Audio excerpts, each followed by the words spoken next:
औज़ुबिल्लाहि मिनश्शैतानिर्रजीम बिस्मिल्लाहिर्रहमानिर्रहीम अस्सलातु वस्सलामु अलैका या रसूलल्लाह सल्लल्लाहु अलैहि वसल्लम अस्सलामु अलैकुम रहमतुल्लाहि व बरकातुहू।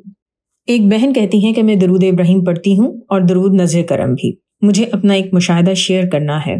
मैंने एक 6 महीने की पर्शियन कैट को अडॉप्ट किया था जो 2 साल से मेरे पास है और मुझे उससे बहुत प्यार है। वैसे तो मेरी बिल्ली घर में रहती है, कभी कभार गैलरी में जाकर बैठ जाती है। उसका नाम मैंने स्मोकी रखा हुआ है।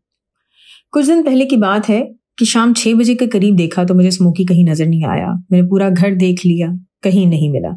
फिर मैंने अपने बेटे को फोन किया कि मुझे स्मोकी नहीं मिल रहा। उसने कहा कि यकीनन कहीं छुपा होगा, अभी आ जाता है।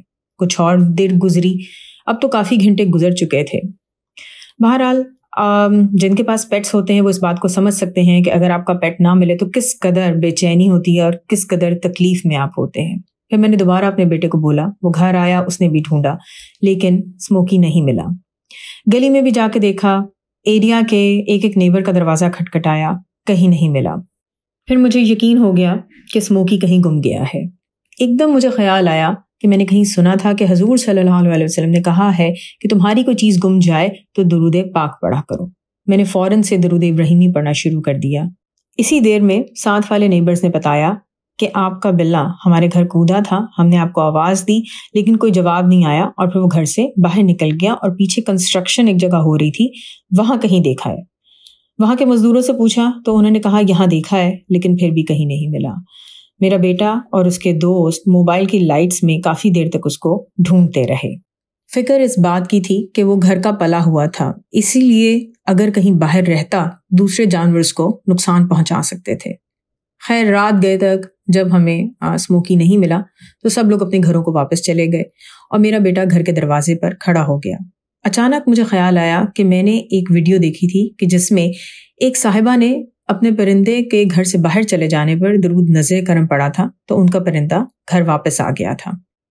बस ये याद आते ही मैंने आंखें बंद करके बहुत शौक से दरूद नज़्र करम पढ़ना शुरू कर दिया।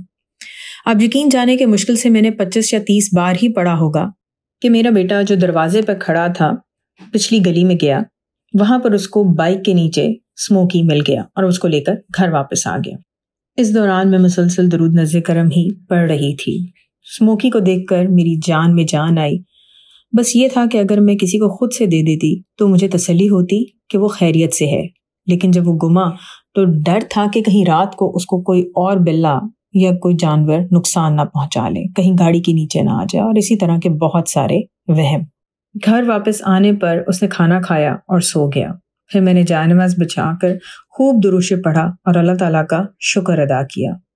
मेरे लिए ये बात किसी मौजे से कम नहीं और मेरा यही मानना है कि परेशानी छोटी हो या बड़ी, दरूद शरीफ पढ़ें, परेशानी दूर होगी और मौजे होते हैं। अल्लाह ताला हम सबको बहुत सारा दरूद शरीफ पढ़ने की तौफीक अता करें और दुनिया और आखिरत दोनों जहां में हजूर सल्लल्लाहु अलैहि वसल्लम का कुर्ब और मोहब्बत पल पल में अता करें। आमीन सुम आमीन। अस्सलातु वस्सलामु अलैका या रसूलल्लाह सल्लल्लाहु अलैहि वसल्लम। अस्सलामु अलैकुम रहमतुल्लाहि व बरकातुहू।